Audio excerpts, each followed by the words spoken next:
ನಮಸ್ಕಾರ. Info with Swati ಚಾನಲ್ಗೆ ಎಲ್ರಿಗೂ ಆತ್ಮೀಯವಾದ ಸ್ವಾಗತ. ರೇಷನ್ ಕಾರ್ಡಿನ ಬಗ್ಗೆ ಒಂದು ಅಪ್ಡೇಟ್ ಬಂದಿದೆ. ಈ ವಿಚಾರವಾಗಿ ವಿಡಿಯೋದಲ್ಲಿ ಮಾತಾಡ್ತಾ ಹೋಗ್ಬಿಡೋಣ.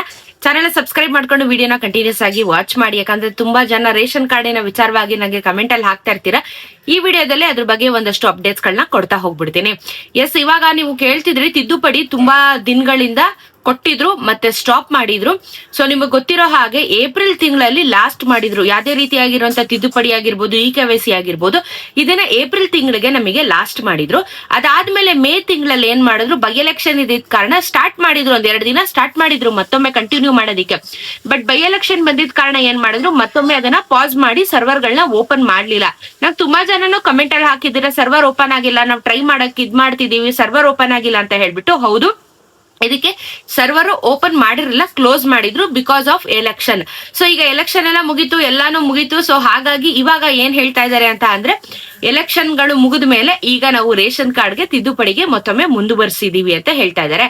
ಮೆಜಾರಿಟಿ ಆಗಿ ಈ ಒಂದು ಈಗ ತಿದ್ದುಪಡಿ ಏನ್ ಬಿಟ್ಟಿದ್ದಾರೆ, ಇದರಲ್ಲಿ ತುಂಬಾ ಜಾಸ್ತಿ ಫೋಕಸ್ ಮಾಡ್ತಾ ಇರುವಂತದ್ದು ಯಾರಿಗೆ ಅಂತ ಹೇಳಿದ್ರೆ, ಹೊಸದಾಗಿ ಮದ್ವೆ ಆಗಿ ಹೋಗಿರ್ತಾರೆ ಹೆಣ್ಮಕ್ಳು, ಅವ್ರದ್ದು ರೇಷನ್ ಕಾರ್ಡ್ ಅಲ್ಲಿ ಹೆಸರನ್ನ ಸೇರ್ಪಡೆ ಮಾಡ್ಬೇಕಾಗಿರತ್ತೆ ಗಂಡನ ಮನೆಗೆ ಹೋದಾಗ.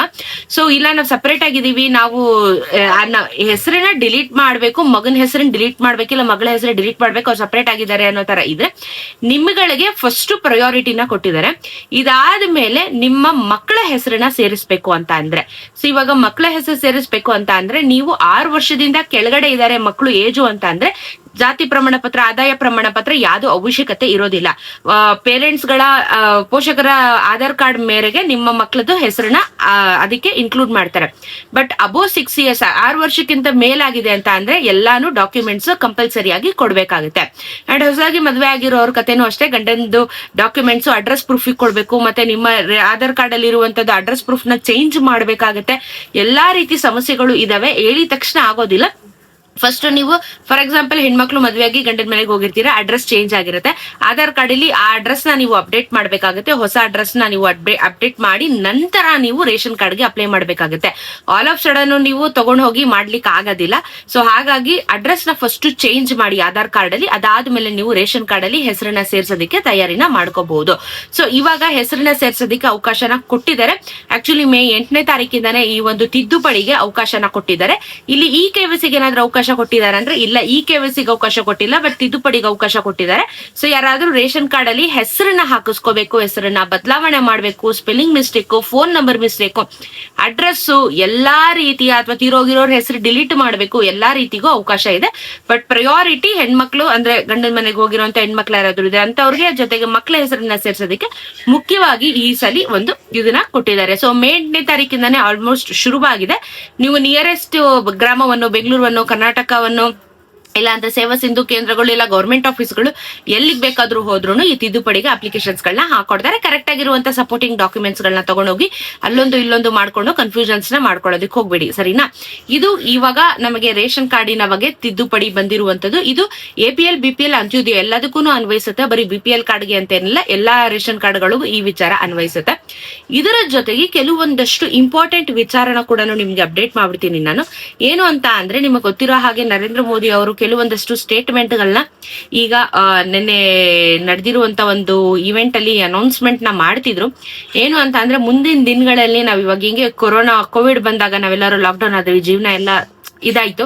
ಸೊ ಆ ರೀತಿ ಮುಂದೆ ಆಗುವಂತ ಚಾನ್ಸಸ್ಗಳು ಇದಾವೆ. ಯಾಕಂದ್ರೆ ಯುದ್ಧ ನಡೀತಾ ಇರೋದ್ರಿಂದ ಪೆಟ್ರೋಲು, ಡೀಸೆಲ್, ಗ್ಯಾಸ್, ಎಲ್ಲಾ ರೀತಿ ಸಮಸ್ಯೆಗಳು ನಾವು ಆಲ್ರೆಡಿ ಫೇಸ್ ಮಾಡಿದೀವಿ. ಎಷ್ಟು ಹೋಟೆಲ್ಗಳು ಮುಚ್ಕೊಂಡು ಹೋಗ್ಬಿಟ್ಟಿದಾವೆ. ಸೊ ಏನಾಗ್ತದೆ ಅಂದ್ರೆ, ಒಂದು ಕ್ರೈಸಿಸ್ ಅನ್ನೋ ಅಂದ್ರೆ ಇವಾಗ ಕೋವಿಡ್ ಎಲ್ಲ ಯಾವ ರೀತಿ ಸರ್ವೈವ್ ಆದ್ವಿ, ಆ ರೀತಿ ಸಿಚುಯೇಷನ್ಸ್ ಗಳು ಬರಬಹುದು ಅಂತ ಹೇಳಿ ಒಂದು ಎಚ್ಚರಿಕೆ ಗಂಟೆನ ಕೊಟ್ಟಿದ್ದಾರೆ. ಬಿಕಾಸ್ ಎಲ್ಲರೂ ಯಾರಾದ್ರೂ ಫಾರಿನ್ ಟ್ರಿಪ್ ಗಳನ್ನ ಪ್ಲಾನ್ ಮಾಡ್ತಾ ಇದ್ರೆ ಸ್ವಲ್ಪ ಹೋಲ್ಡ್ ಮಾಡಿ, ಯಾರು ಟ್ರಾವೆಲ್ ನ ಮಾಡಬೇಡಿ, ಇಂಡಿಯಾದಲ್ಲೇನೆ ಓಡಾಡಿ ಅಂತ ಹೇಳಿದ್ದಾರೆ. ಇದಾದ್ಮೇಲೆ ಡಾಲರ್ ಪ್ರೈಸ್ ಮತ್ತೆ ಜಾಸ್ತಿ ಆಗುವಂತ ಚಾನ್ಸಸ್ ಗಳಿದೆ. ಪೆಟ್ರೋಲ್, ಡೀಸೆಲ್ ಬೆಲೆ ಈ ತಿಂಗಳಲ್ಲಿ ಜಾಸ್ತಿ ಆಗುತ್ತೆ ಅಂತ ಕೂಡ ಹೇಳಿದ್ದಾರೆ. ಆಮೇಲೆ ಇವಾಗ ಚಿನ್ನ ಮತ್ತು ಬೆಳ್ಳಿ ಕೂಡ ಹೇಳ್ತಿದ್ರು 1 ವರ್ಷದ ತನಕ ಯಾರು ಇನ್ವೆಸ್ಟ್ಮೆಂಟ್ ನ ಮಾಡಬೇಡಿ ಅಂತ ಹೇಳಿ. ಸೊ ನಾನು ಅದ್ರ ಬಗ್ಗೆ ನಿಮ್ಗೆ ಗೋಲ್ಡ್ ವಿಡಿಯೋ ಮಾಡ್ತೀನಲ್ಲ, ಅದ್ರಲ್ಲಿ ಸ್ವಲ್ಪ ಎಕ್ಸ್ಪ್ಲನೇಷನ್ ಕೊಡ್ತೀನಿ ನಾನು ನಿಮ್ಗೆ ಯಾಕೆ ಅಂತ ಹೇಳ್ಬಿಟ್ಟು. ಸೊ ಎಲ್ಲಾ ರೀತಿಯಾಗಿರುವಂತ ಯಾವ್ದೇ ಇಂಟರ್ನ್ಯಾಷನಲ್ ಟ್ರಾನ್ಸಾಕ್ಷನ್ಸ್ ಗಳಾಗಿರ್ಬೋದು, ಟ್ರಿಪ್ ಗಳು ಹೋಗೋದಾಗಿರ್ಬೋದು, ಎಲ್ಲದಕ್ಕೂ ಕಟ್ ಡೌನ್ ಮಾಡಿ ಸದ್ಯಕ್ಕೆ ಎಲ್ಲೂ ಟ್ರಾವೆಲ್ ಮಾಡಬೇಡಿ ಅನ್ನೆಸೆಸರಿಲಿ ಅಂತ ಹೇಳಿದ್ದಾರೆ. ಮತ್ತೆ ಫಾರಿನ್ ಗಳಲ್ಲಿ ಮದುವೆ ಮಾಡ್ಕೊಳ್ಳೋದು ಇದೆಲ್ಲ ಇರುತ್ತಲ್ಲ, ಅದು ಯಾವುದು ಬೇಡ, ಎಲ್ಲ ಇಂಡಿಯಾದಲ್ಲಿ ಇರಿ ಸೇಫ್ ಆಗಿ ಅಂತ ಕೂಡ ಒಂದು ವಾರ್ನಿಂಗ್ ನ ಕೊಟ್ಟಿದ್ದಾರೆ. ಬಹುಶಃ ಮುಂದೆ ಒಂದು ದೊಡ್ಡ ಕೋವಿಡ್ ತರ ಒಂದು ಕಾಯಿಲೆ ಅಲ್ಲ, ಬಟ್ ಸಿವಿಯರ್ ಆಗಿ ಎಲ್ಲಾ ದೇಶಗಳಿಗೂ ಎಫೆಕ್ಟ್ ಆಗುತ್ತೆ ಈ ಯುದ್ಧದಿಂದ ಆಗ್ತಾ ಇರುವಂತದ್ದು. ಬಿಕಾಸ್ ಸೋರ್ಸ್ ಇಲ್ಲ ಯಾವ್ದು, ಪೆಟ್ರೋಲು ಡೀಸೆಲ್ ಇಲ್ಲ ಅಂತಂದ್ರೆ ಎಲೆಕ್ಟ್ರಿಕ್ ಗಾಡಿಗಳಿಗೆ ಸ್ವಿಚ್ ಆಗಿ ಅಂತ ಕೂಡ ಮೆಸೇಜ್ ನ ಕೊಟ್ಟಿದ್ದಾರೆ. ಎಷ್ಟು ಬೇಕೋ ಅಷ್ಟು ಮಾತ್ರ ಬಳಕೆ ಮಾಡಿ, ಲೋಕಲ್ ಟ್ರಾನ್ಸ್ಪೋರ್ಟ್ ನ ಬಳಕೆ ಮಾಡಿ, ಈ ರೀತಿ ಎಲ್ಲ ಹೇಳ್ತಾ ಇದ್ದಾರೆ. ಅಂತಂದ್ರೆ ಏನೋ ಆಗುವಂತದ್ದು ಕಾಣಿಸ್ತಿದೆ, ಬಟ್ ಇನ್ನೂ ಗೊತ್ತಿಲ್ಲ ಏನಾಗುತ್ತೆ ಅಂತ. ಬಟ್ ಮೆಂಟಲಿ ನಾವೆಲ್ಲ ಪ್ರಿಪೇರ್ ಆಗ್ಬೇಕು. ಕೋವಿಡ್ ಬಂದಾಗ ಎಲ್ಲರೂ ಸರ್ವೈವ್ ಆಗಿದೀವಲ್ಲ, ಸೊ ಹಾಗಾಗಿ ಇದಕ್ಕೂ ನಾವು ರೆಡಿ ಆಗೋಣ. ಏನ್ ಬೇಕಾದ್ರೂ ಬರ್ಲಿ, ಅಕ್ಸೆಪ್ಟ್ ಮಾಡ್ಕೊಂಡು ಲೈಫ್ ನ ಮೂವ್ ಆನ್ ಆಗ್ಲೇಬೇಕು. ಸೊ ಇದು ಒಂದು ಅಪ್ಡೇಟ್ ಇತ್ತು. ಸೊ ಅದ್ರ ಬಗ್ಗೆನೂ ಸ್ವಲ್ಪ ಎಚ್ಚರಿಕೆ ಇರ್ಲಿ, ಉದಾಸೀನ ಮಾಡೋದು ಬೇಡ. ನಿಮ್ಗೆ ಗೊತ್ತು, ಹೋಟೆಲ್ಗಳಿಗೆ ಗ್ಯಾಸ್ ಸಪ್ಲೈ ಆಗದಿರಿ ಇವತ್ಗೂ ಒದ್ದಾಡ್ತಾ ಇರುವಂತದನ್ನ ನೋಡಿದೀವಿ. ಸೊ ಹಾಗಾಗಿ ಸ್ವಲ್ಪ ಜಾಗೃತರಾಗಿರೋಣ, ಎಷ್ಟು ಬೇಕೋ ಅಷ್ಟು ಬಳಕೆ ಮಾಡೋಣ, ನೋಡೋಣ. ಓಕೆನಾ? ಸೊ ಏನಾದ್ರೂ ಹೊಸ ಅಪ್ಡೇಟ್ಸ್ ಗಳು ಬಂದಲ್ಲಿ ಖಂಡಿತ ನಾನು ವಿಡಿಯೋ ಮಾಡಿ ತಿಳಿಸ್ಕೊಡ್ತೀನಿ. ಚಾನೆಲ್ ಸಬ್ಸ್ಕ್ರೈಬ್ ಮಾಡ್ಕೊಂಡು ವಿಡಿಯೋಸ್ ನ ನೋಡ್ತಾ ಇರಿ, ಇದೇ ರೀತಿ ಸಪೋರ್ಟ್ ನ ಮಾಡ್ತಾ ಇರಿ. ಯಾವುದೇ ರೀತಿ ಆಗಿರುವಂತಹ ಗೌರ್ಮೆಂಟ್ ಅಪ್ಡೇಟ್ಸ್ ಗಳು, ರೇಷನ್ ಕಾರ್ಡ್, ಗೃಹಲಕ್ಷ್ಮಿ ಎಲ್ಲದ್ರ ಬಗ್ಗೆ ನಾನು ಅಫ್ಕೋರ್ಸ್ ಡೈಲಿ ವಿಡಿಯೋ ಮಾಡ್ತಾನೆ ಇರ್ತೀನಿ. ನಿಮ್ಗೂ ಅದರಿಂದ ಮಾಹಿತಿ ಸಿಗ್ತಾ ಹೋಗುತ್ತೆ. ಸಿಗೋಣ ಇನ್ನೊಂದಷ್ಟು ವಿಡಿಯೋದಲ್ಲಿ. ನಮಸ್ಕಾರ.